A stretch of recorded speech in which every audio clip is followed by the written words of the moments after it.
정채봉 시의 세상사라는 시가 있습니다. 울지마 울지마, 이 세상에 먼지 섞인 바람 먹고 살아가면서 울지 않고 다녀간 사람 없어. 세상은 다 그런 거야. 또 하나의 시가 있습니다. 슬픔 없는 사람이 어디 있으랴. 부제가 백두산 천지 앞에서인데요. 이렇게 웅장한 산도 이렇게 큰 눈물샘을 안고 있다는 것을 이제야 알았습니다. 많은 것을 좀 생각하게 하고 또 공감이 되는 우리 정채봉 씨의 시입니다. 어떤 지혜로운 사람이 이야기했습니다. 세상 사람들이 잘 모르는 인생의 법칙이 있다. 그것은 인생은 생각보다 쉽지 않다는 것이다. 그렇게 얘기했어요. 어렸을 때는 공부를 잘 감당하는 것이 쉽지 않게 여겨졌을 것입니다. 그런데 공부를 잘 했더라도 인생 살면서 갑작스러운 추락을 경험하게 됩니다. 행복할 거라는 기대를 가지고 결혼을 하게 되지만 결혼 이후에는 많은 시련과 연단도 경험하게 됩니다. 우리가 직장 생활을 하면 사실은 그 매 순간이 전쟁터와 같죠. 일터에서 일하면서 지금 12월 중순까지 온 우리의 삶에 얼마나 많은 상처기가 있는지 몰라요. 우리 옆에 있는 분들 한번 인사하시죠. 수고하셨습니다.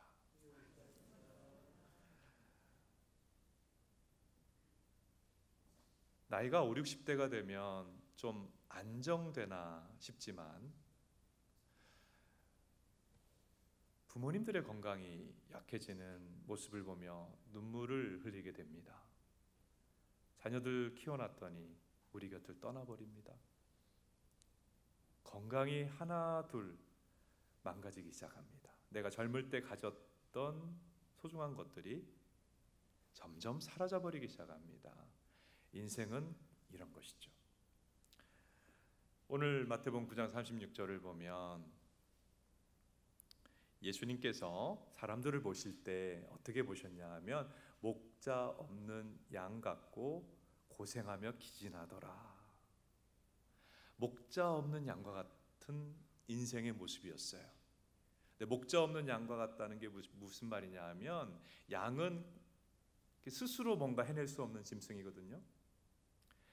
내게 필요한 것을 내가 스스로 채울 수 없고 내가 만난 문제를 내 힘으로 헤쳐나갈 수 없는 모습이 인간의 모습이라는 뜻입니다. 그리고 목자 없는 양 같아서 고생하고 기진한다 그랬어요.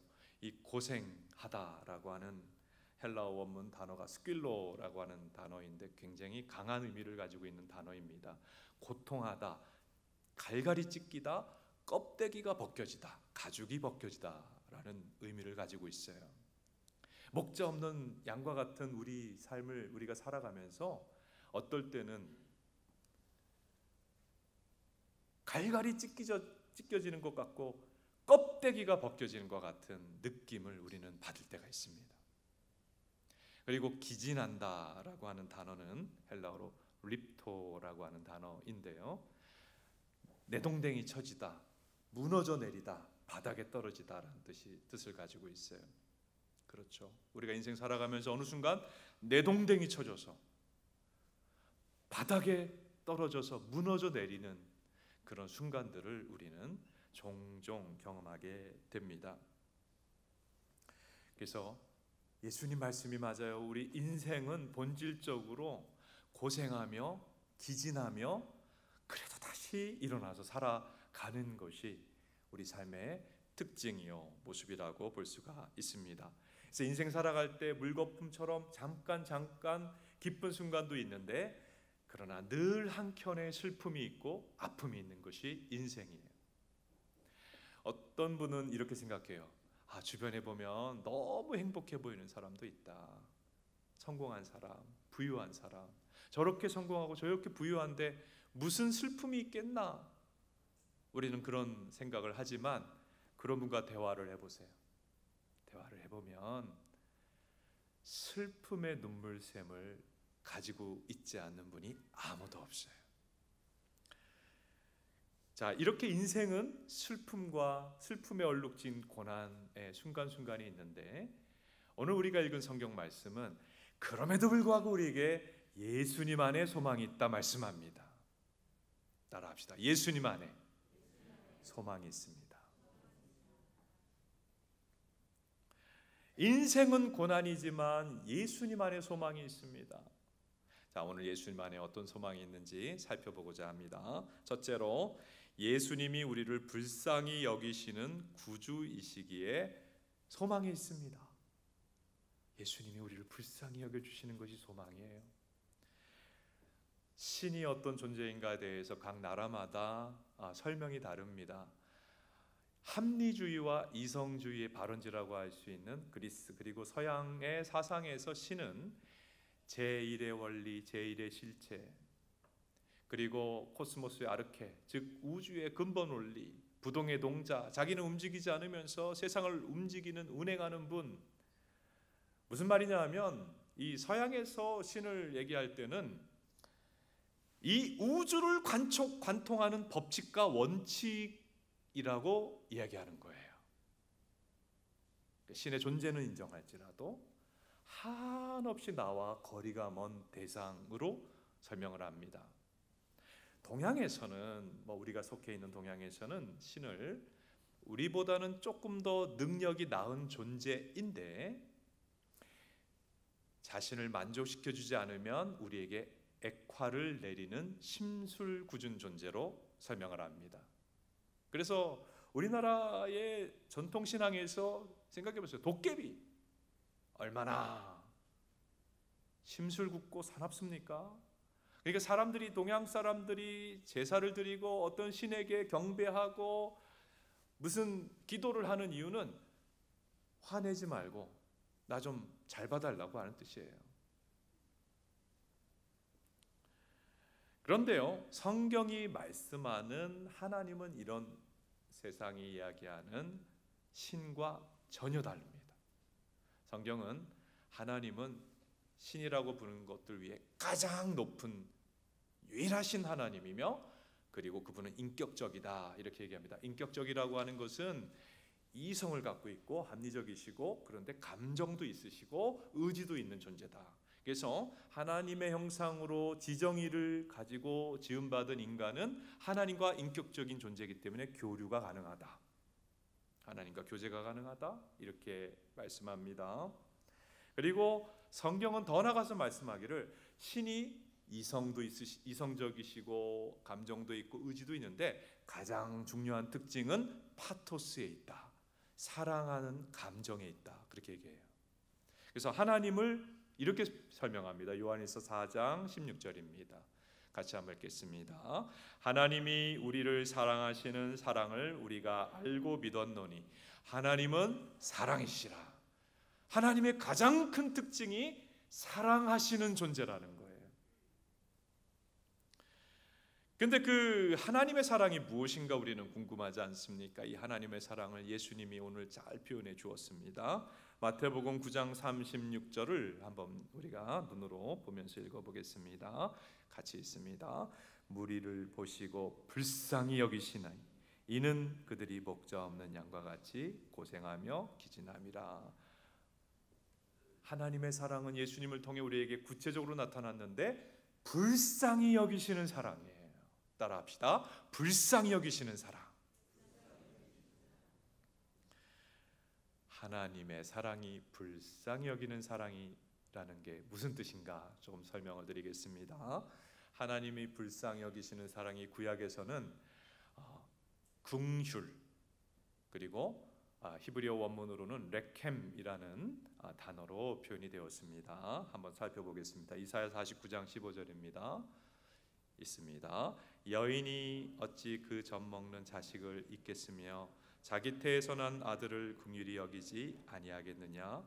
그들은 혹시 잊을지라도 나는 너를 잊지 아니할 것이라. 여기 긍휼, 하나님의 마음을 긍휼로 레켐이라고 말하는데 이것은 가엾게 여기다, 측은히 여기다는 뜻을 갖고 있고, 또 하나의 중요한 의미가 모태라는 뜻을 갖고 있어요. 자궁이라는 뜻을 갖고 있어요. 그래서 하나님의 긍휼히 여기는 사랑은 마치 어머니가 어린 아이를 측은히 가엾게 여기는 그 모성애와 같은 사랑이라는 뜻이에요. 그리고 이 불쌍히 여기는 사랑이라는 이 하나님의 사랑의 특징을 오늘 우리가 읽은 신약에서 마태복음 9장 36절에 이 불쌍히 여기다는 단어는 헬라어로 스플랑크니조마이라는 단어가 쓰였어요. 스플랑크니조마이, 기억해 보실 만한 단어입니다.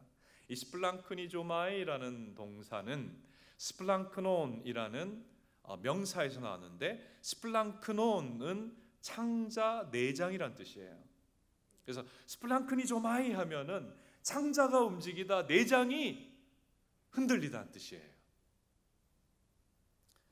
그러니까 하나님의 긍휼하심이라고 하는 뜻은 내장이 움직이다, 감정이 내장에 있다라고 이 유대인들이 보았는데요. 내장이 움직이다, 내장이 끊어지듯이 마음 아파하다 하는 게 스플랑크니조마이의 뜻입니다. 예수님은 목자 없는 양과 같아서 고생하고 찢기어지고 떼동댕이 치며 짐을 당하는 것 같이 고생하며 기진하며 살아가는 사람들을 보시면서 그들의 고통에 대해서 너무 공감하시며 마음이 찢어지고 창자가 끊어지는 것 같은 그런 아픔을 느끼며 우리를 공감하신다 하는 것이죠. 하나님은 그런 마음을 우리를 측은히 여기시고 가엾게 여기신다. 이것이 하나님의 긍휼의 사랑입니다. 우리가 살아가면서 어떨 때 굉장히 절망스러울 때가 있어요. 왜 절망하게 되느냐 하면 내가 지금 당하는 고통, 내가 지금 당하는 아픔을 누구도 알아주지 않는 거예요. 가만히 보니까 주변의 가족들을 포함해서 모든 사람들이 다 자기만 생각해요. 너무나 자기만 바라보는 냉정한 사람들이. 세상은 더욱 자기밖에 모르는 냉정한 세상이에요. 그래서 우리는 아픔을 겪고 사는데 누구도 관심 가져주고 공감해주지 않기 때문에 더 상처를 받죠.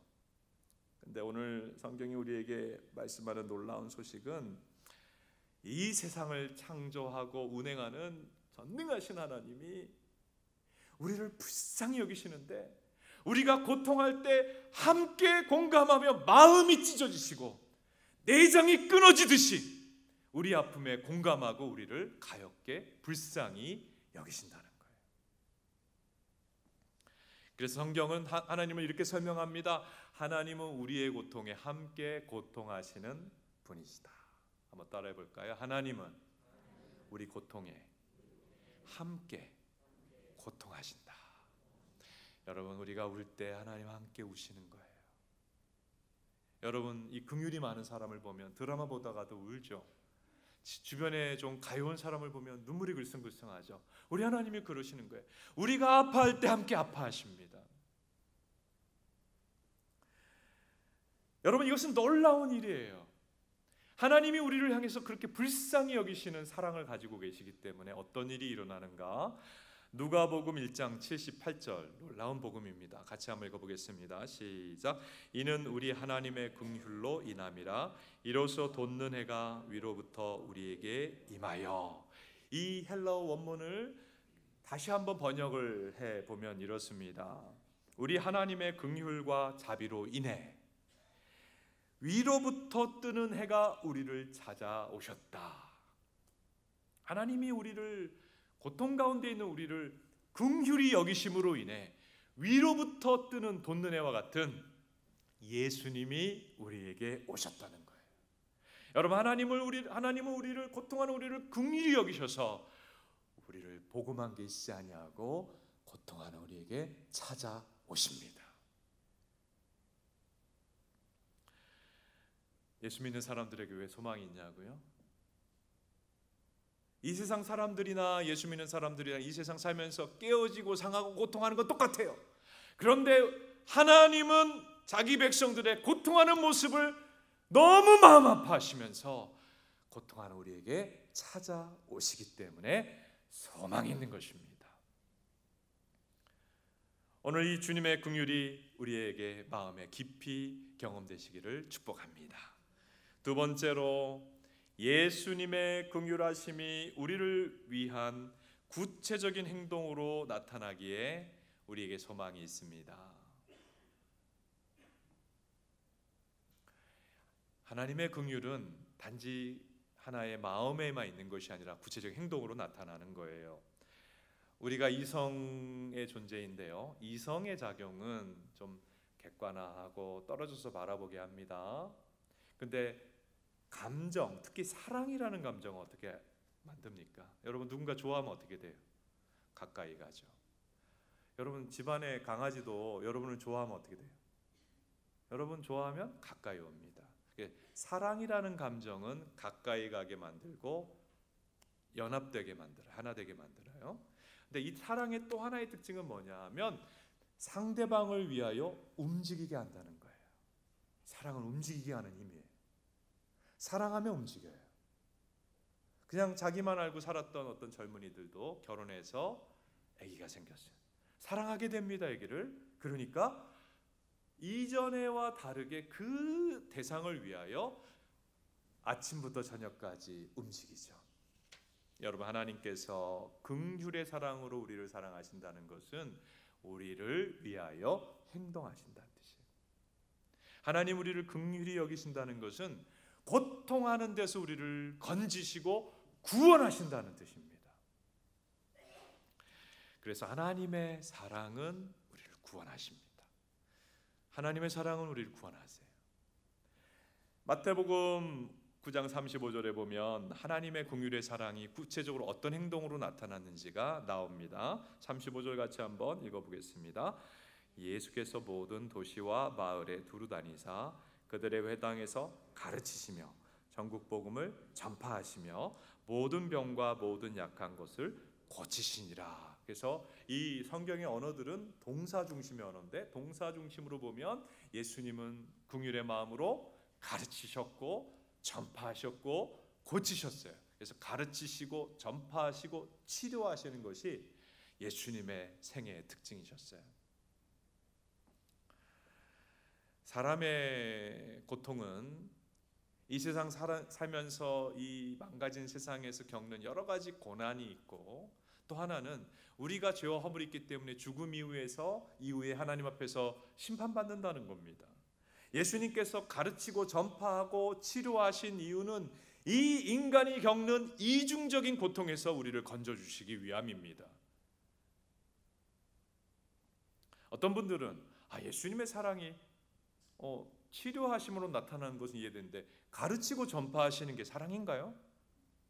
의문을 갖는 분들이 있습니다. 그래서 설명을 좀 드리고자 합니다. 예수님은 왜 가르치시고 복음을 전함으로 사랑을 나타내셨을까요? 사람들이 방황하다가 죽음 이후에 심판받는 운명에 이르게 되는 원인이 하나님의 진리의 말씀을 모르기 때문이죠. 하나님의 진리의 말씀을 받지 않은 사람들은 잘못된 생각, 잘못된 결정, 잘못된 행동, 잘못된 관계, 잘못된 삶을 살다가 죽어서 심판받는 거예요. 말씀이 없는 것이 아주 저주입니다. 그것 때문에 인간이 고통받는 거예요. 그래서 아모스서가 이렇게 얘기합니다. 같이 읽습니다. 8장 11절 시작. 주 여호와의 말씀이니라. 보라 날이 이를지라 내가 기근을 땅에 보내리니 양식이 없어 주림이 아니며 물이 없어 가람이 아니요 여호와의 말씀을 듣지 못한 기갈이라. 말씀이 없는 삶 때문에 우리가 먹을 게 없어서 방황하고 괴로운 게 아니고요, 말씀이 없어서 우리는 고통하며 살다가 멸망에 이르는 거예요. 그래서 예수님께서는 사람들이 이 세상의 삶의 고통에서 건진받고 죽음 이후의 심판에서 건진받도록 하나님의 말씀을 가르치시고 힘써 전파해 주셨어요. 오늘 우리에게 말씀이 임하는 것도, 하나님 말씀이 전해지는 것도 하나님의 사랑임을 믿으시기 바랍니다. 큰 사랑이에요. 말씀이 전해지는 것이. 그리고 예수님께서는 가르치고 전파하시고 또 치료하심으로 사랑을 보여주셨어요. 예수님은 공생에 사시는 활동하시는 동안에 몸이 아픈 사람만 아니라 마음이 아픈 사람들까지 많은 사람들의 질병을 고쳐주시며 그들의 아픔에 공감하시고 사랑을 나타내 주셨어요. 오늘도 예수님께서는 우리를 사랑하셔서 마음의 고통을 치료하시고 몸의 질병도 치유해 주심으로 사랑을 나타내 주십니다. 이 은혜가 임하기를 바랍니다. 그래서 교회 나오면 우울증 걸리고 그리고 공황장애 걸리고 마음이 아픈 사람들이 고쳐지는 거예요. 때로는 몸도 낫게 되는 거예요. 우리가 마태복음을 쭉 지금 살펴봤는데 가장 인상적인 장면, 질병을 고쳐주시는 장면 중에 가장 인상적인 것이 나병 환자를 고쳐주시는 장면이 아닌가 생각합니다. 나병은 전염성이 있기 때문에 무시무시한 병이에요. 절대 낫지도 않는데 전염성이 강해서 가정에서도 격리되고 사회에서 격리돼 갖고 마을 바깥에 어떤 산기슭이나 아니면 동굴에 살아요. 그리고 사람들을 만나면 입술 가리고 부정하다 해서 사람이 사람하고 있어야 사는데 짐승만도 못한 삶을 살고 있었어요. 근데 그 나병 환자를 만났을 때 예수님은 어떻게 하셨어요? 어루만지면서 안수해 주시고 치료해 주셨어요. 왜 예수님이 만지십니까? 원래 나병 환자 만지면 안 돼요. 나병 환자를 만지면 쿼런틴, 격리돼요. 그때 유대 법에는 그랬어요. 공생의 사역을 할 수가 없는 거예요. 격리를 감수하고 왜 만지셨어요? 말씀만으로 치유할 수 있어요. 멀리서도 치유할 수 있어요. 몸의 질병만 아니라 그는 사람 취급을 못 당했어요. 짐승만도 못한 비하를 당했어요. 모든 사람이 혐오했어요. 얼마나 많은 상처가 있습니까? 우리 예수님께서는 사랑으로 매만져 주셔서 나병만 아니라 마음까지 치료해 주신 것이죠. 얼마나 놀라운 하나님의 사랑인지 모릅니다. 그리고 우리가 지난주 봤습니다마는 사회적으로 너무 성공한 고위관리가 있었어요. 회당을 지어서 회당장의 직분도 겸직하고 있었습니다. 그런데 사랑하는 딸이 죽었어요. 여러분, 이런 슬픔이 어디 있어요? 권력이 무슨 소용이고 부가 무슨 소용입니까? 예수님께서는 그 죽은 아이를 다시 부활하게 하셨어요. 여러분, 예수님이 병든 자를, 심지어 죽은 자들 치유하고 부활시킴으로써 우리가 인생에서 겪는 그 모든 슬픔의 해결자이시고 구원자이심을 예수님이 나타내 보여주셨습니다. 지금도 예수님께서 이와 같이 우리를 향해서 치유하심으로 주님의 사랑을 나타내 주십니다. 우리 중에 어떤 사람들은 세상 사람들이 주로 그렇죠. 내가 아파트가 많으면 참 행복할 텐데.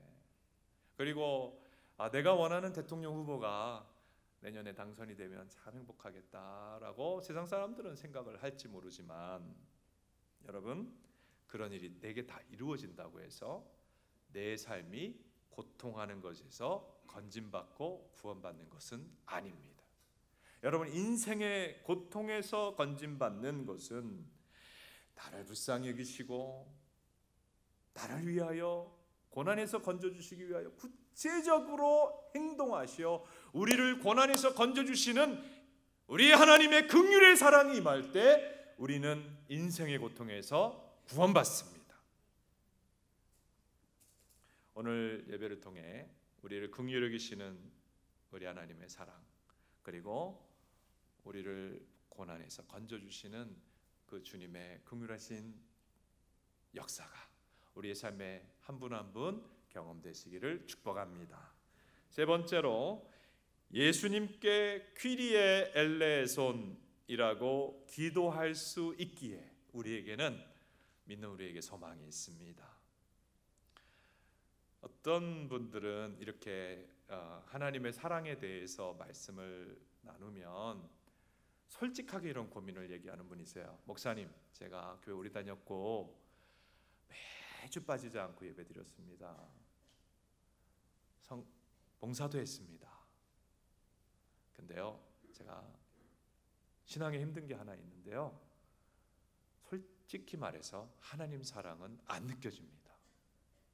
모르겠어요. 하나님이 제게 기도를 응답해 주신 것도 없고요. 뭐 하나님께서 나에게 특별히 불쌍히 여겨 주신 것도 모르겠어요. 이런 분들이 계세요. 열심히 신앙생활 하는데 마음은 갈라져 있는 거예요. 메마른 거예요. 충분히 그럴 수 있습니다. 누구나 그럴 수 있습니다. 자, 이런 분들 해답을 드리고자 합니다. 어떤 사람이 주님의 긍휼의 사랑을 체험하고 주님의 긍휼의 사랑을 우리를 건져주신다 그랬잖아요. 주님의 건져주심을 경험하는가 말씀을 드립니다.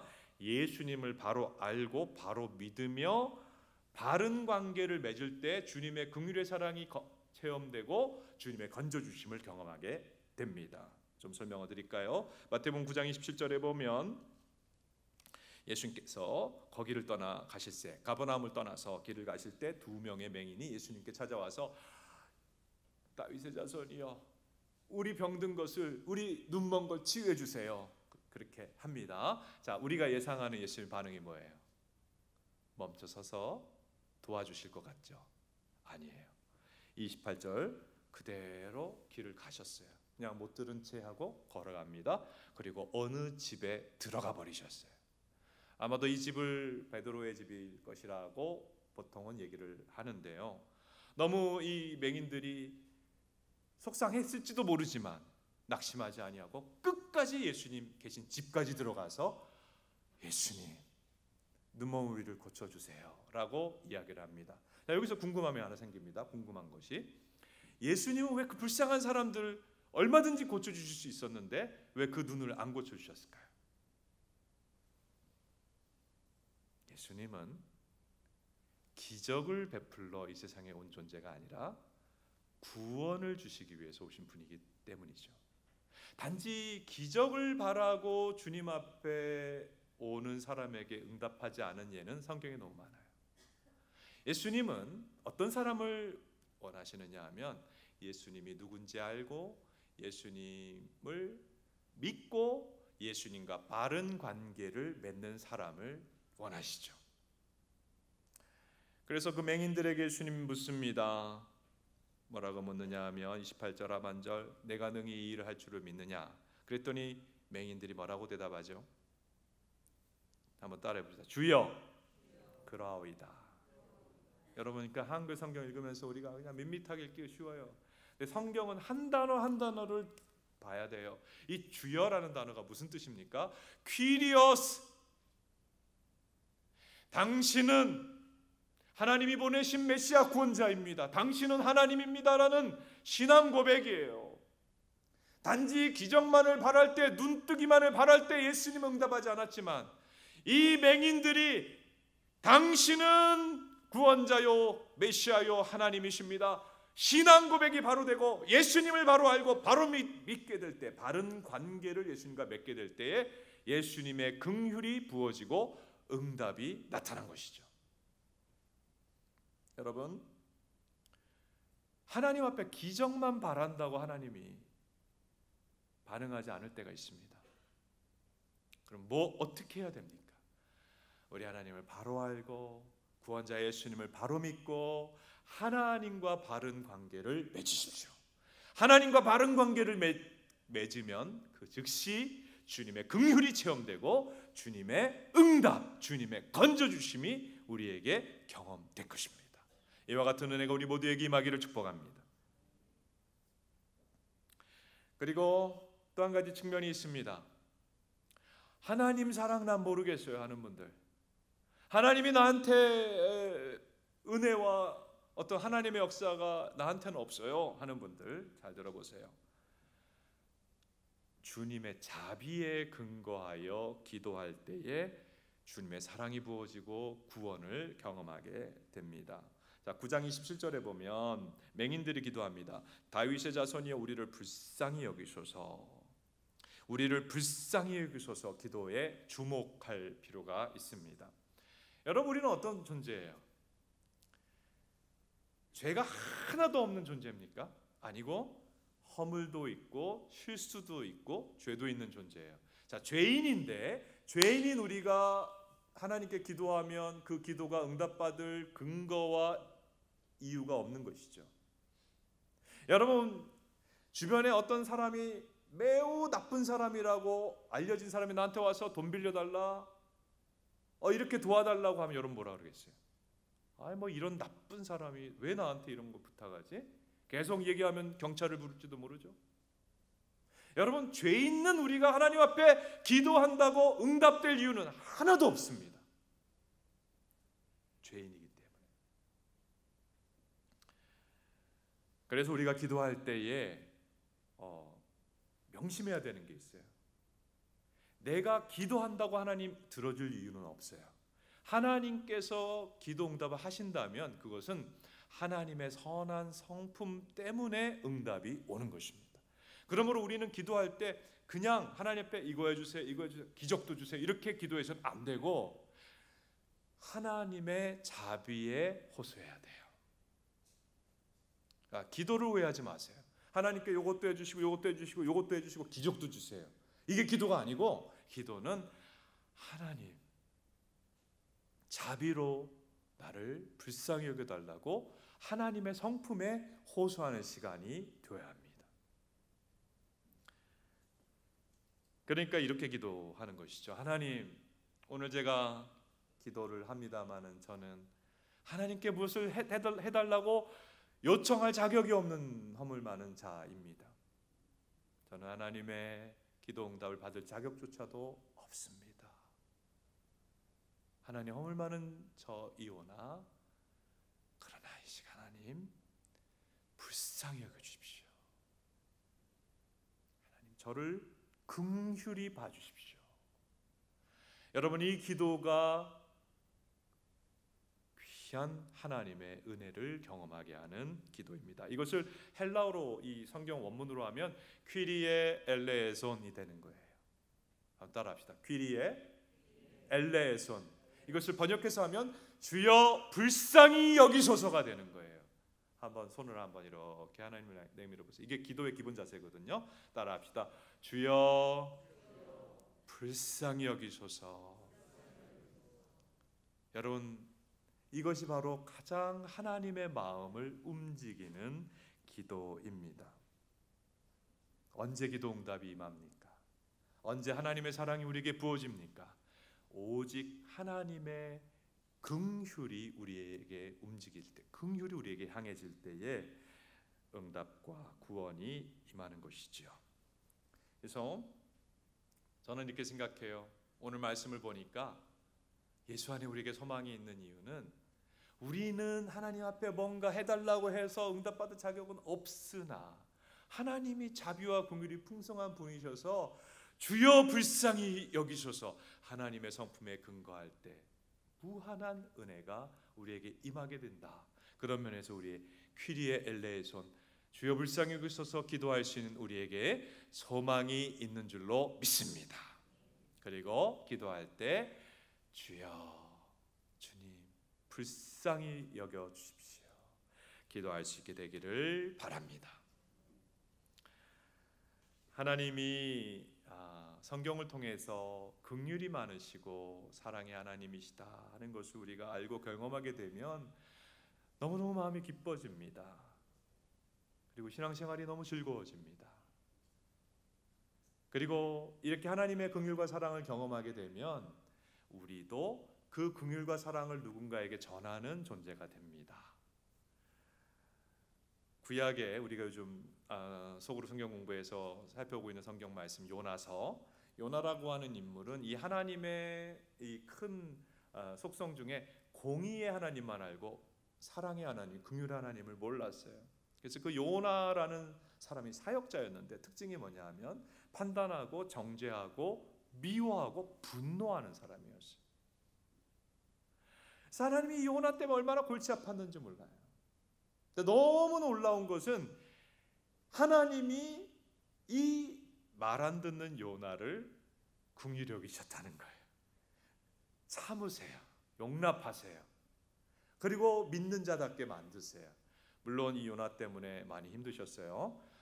배도 파손시키셔야 됐고, 그리고 물에 빠진 요나를 위해서 물고기도 보내야 됐고, 또 그 물고기를 토하게 해서 또 육지에 다시 나오게 하고, 이 요나를 공의 하나님밖에 모르고 까칠한 요나를 믿는 자답게 만들기 위해서 하나님이 얼마나 노력을 많이 하셨는지 몰라요. 그러나 중요한 것은 하나님이 그도 긍휼히 여기셨다는 것이죠.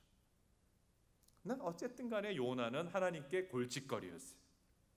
여러분, 우리가 요나처럼 하나님을, 사랑의 하나님을 알지 못하여 마음이 늘 판단하고 정죄하고 미워하고 분노하고 까칠한 삶을 살아가는 하나님께 걱정거리 되지 않기를 바랍니다.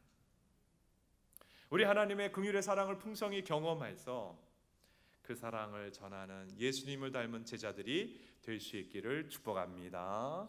아마도 우리 옆에 가족들이 앉아있을 가능성이 제일 높기 때문에 아마 예배 오기 전에 굉장히 공의의 눈으로, 어쩌면 이렇게 주일날 늦장을 부리며 예배 시간에 늦게 만드는 이는 도대체 누군가? 운전을 이따위로 하는가? 이 굉장히 공의의 눈으로 여러분이 바라보셨을 수도 있습니다. 많은 이 시간에 눈을 싹 바꿔서 긍휼의 눈으로 따라하세요. 옆 사람을 보시며 당신을 긍휼히 여기겠습니다. 우선은 배우자죠. 그다음 자녀, 부모, 형제. 긍휼로 가족을 바라보십시오. 그리고 긍휼로 직장 사람들을 바라보십시오. 내가 이런 상사, 이런 부하를 만나다니, 이러지 마시고, 요나 같은 사람일지 모르지만 긍휼로, 우리가 긍휼을 받은 그 은혜를 덧입고 섰으니까 긍휼로 바라볼 수 있게 되기를 바랍니다. 교회 안에서도 긍휼로 바라보십시오. 저런 사람이 다 있어 하는 요나의 시각이 아니라 긍휼로 교회 안에서도 바라볼 수 있게 되기를 바랍니다. 이게 주님의 뜻이에요. 너희가 긍휼을 받았으니 너희도 긍휼히 여기라. 저 사람 저렇게 문제가 많으니까 하나님의 용서가 필요하지, 이렇게 생각을 하는 거죠. 그리고 우리가 예수님의 하나님의 긍휼을 받은 자로서 또 필요한 것은, 예수님은 늘 고통하는 사람에게 관심이 있으셨다. 그래서 병든 자, 가난한 자, 외로운 자, 특별히 하나님을 몰라 방황하며 살아가는 사람에게 관심이 있으셨어요. 여러분, 우리가 관심 있는 사람이 나보다 잘 사는 사람, 나보다 성공한 사람이 아니라 가난하고 병들고 고통하고 외로운 사람, 그리고 특별히 하나님을 몰라 많은 것이 있을지 모르지만 방황하며 심판을 향해 나아가는 사람들을 특별히 관심을 가지고 그분들에게 우리가 받은 주님의 긍휼을 전하는 긍휼의 통로가 되는 삶이 우리 모두가 될 수 있기를 주님의 이름으로 축복합니다. 우리 머리 숙여 기도하겠습니다.